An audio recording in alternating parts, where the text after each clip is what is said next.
Okay, so what I'm going to do is I first estimate the principal effect. Then we're going to talk about the coverage, because this is going to be a big question, is how well do each of these approaches do at giving you a measure for all the principals? And there's going to be a difference, because in the one where you're comparing to other principals in the same school, you have to have other principals in the same school. And we have, I think, 38%, something like that, it'll come up here, of principals who are the only principal who are in the school in the 8 years that we observe. So for those principals, we can't do that. Then for the growth, the trajectory, the improvement, we're going to only do it if there's at least 3 years of data. You couldn't do it if you were only in a school for 1 year, because there is no change. 2 years to us seemed like not enough to know whether it was idiosyncratic, so we do it for 3 years. Then after we do the coverage, we say, okay, let's see what these different measures say for how important principals are. Do they tell us different things? The next thing we do is say how similar they are. Do they, I've gone conceptually through this, but does it matter? Are they all pretty much giving us the same thing?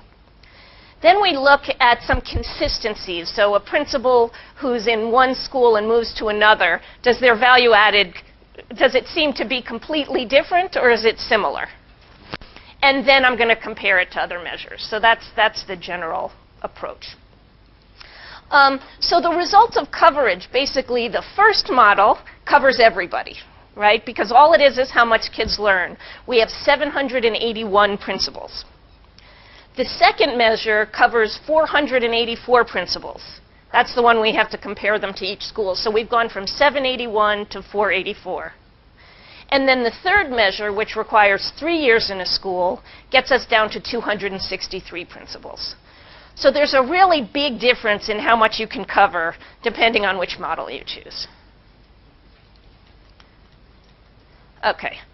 One way of thinking about this is, and maybe this is getting too much into the weeds, but when you're thinking about whom you're comparing all the principals to, in the first model, you're basically comparing the principals to all the other principals, because you're adjusting for the characteristics, but at least there's kind of everybody adjusting for the characteristics of the student.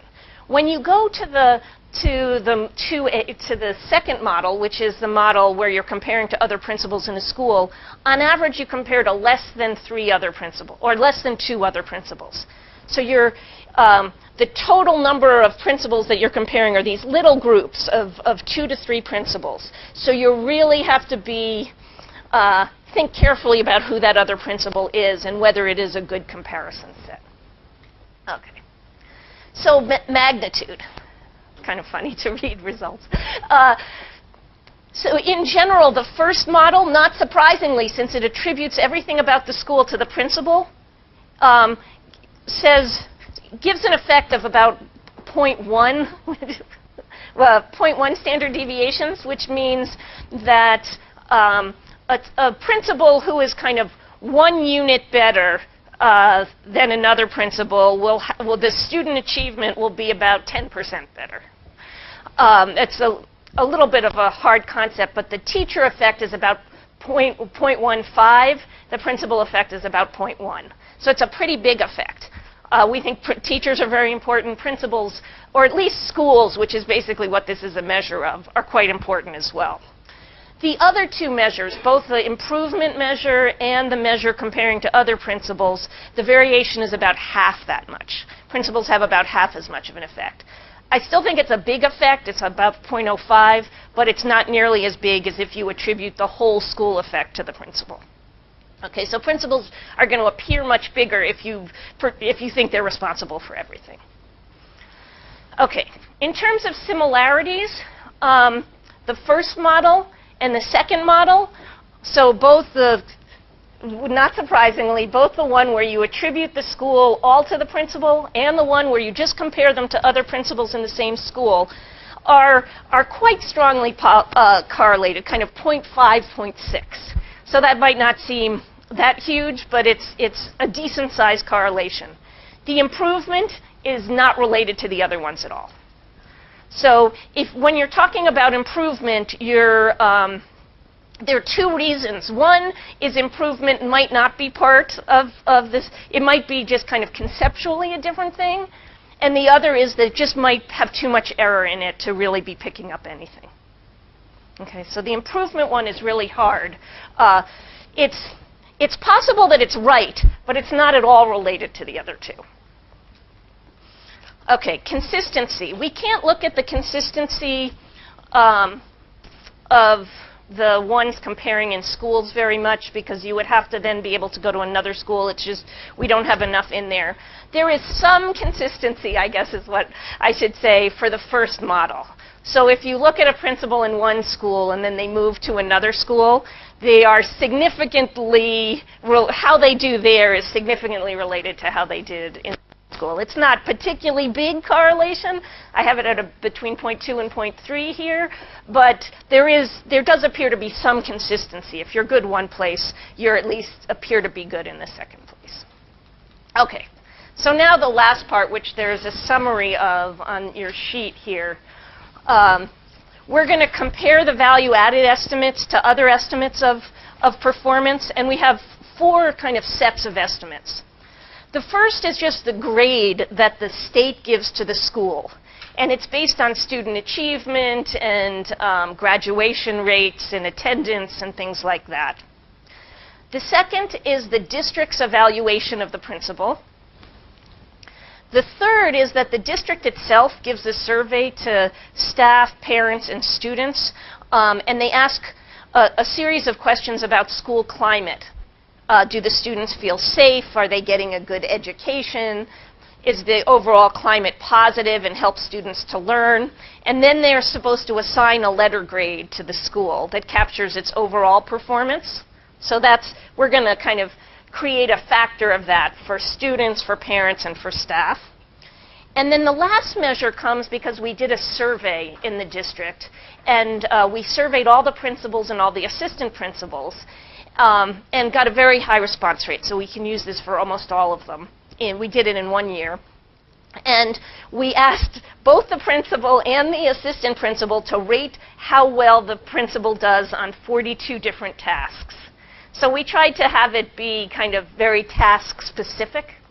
And we're going to use both a measure of their overall rating and how relatively good they are at what we call organization management, which is things like working with staff and doing the budget. It's more the management, not the administrative side, that's separate, not like filling out forms and things like that, but the kind of a strategic management of the school. And the reason we're going to look at that is because we found that that's related to school improvement in other research. Okay, so the results. The first measure, which is how much kids learn, basically, how good the school is while the principal is there, is positively related to all of these. So it's significant. It's really kind of a consistent positive relationship with how good the school is. Now, we could think that's because that's all that the district is picking up too when they evaluate the principal. So the district might not be right about whether the principal is good. They might just be right that the school is good. But nonetheless, that's what, and similarly with the assistant principal. That's what this measure is picking up, kind of how good the school is, and that's what they're being evaluated on. There's some things that are significant in the second, the comparison between principals, and there's absolutely nothing related to school improvement. Okay? So, in summary, and then I'll do a couple of implications of this, the choice of models actually matters a lot, and it matters kind of both empirically and conceptually. Conceptually, the school effects model, the first one, attributes too much to the school. It doesn't really take enough account of what the principal can't control. The second one does a much better job of dealing with that, but it really restricts the number of principals that you can look at, and it increases the error because you're also comparing them to so few other principals. The third one, which is school improvement, is conceptually very nice, but probably so hard to measure because of the error in the estimates that it doesn't turn out to be related to any of the other kinds of evaluations. It doesn't seem to be portable. So a principal who improves one school goes to another and it doesn't improve. So there's no relationship there. So while conceptually it's really good, it really doesn't seem empirically to have all of the kind of properties that you'd want.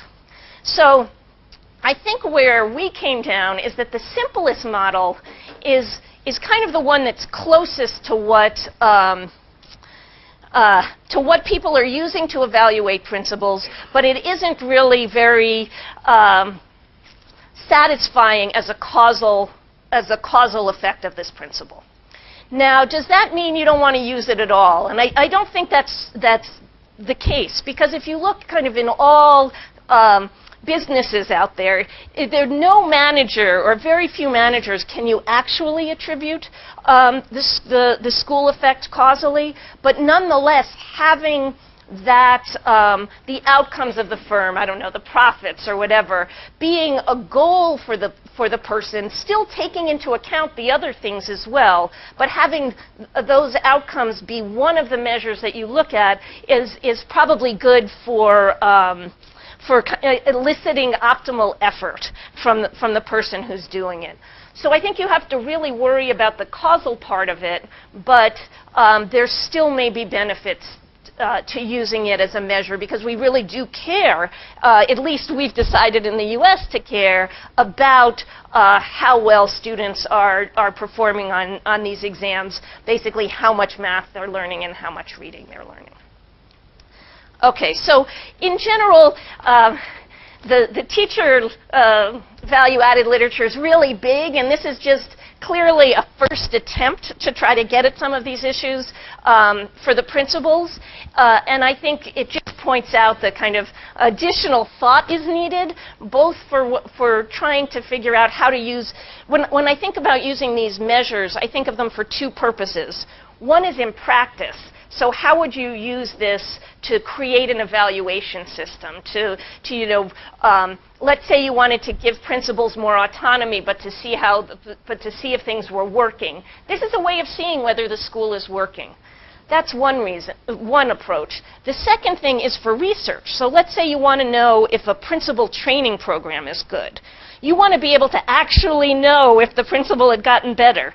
And then things like coverage may not matter so much, and you might just say, okay, well, I can only see it for these few people, but for these few people, I'm going to get as close to a causal effect as I can and see if my training program worked.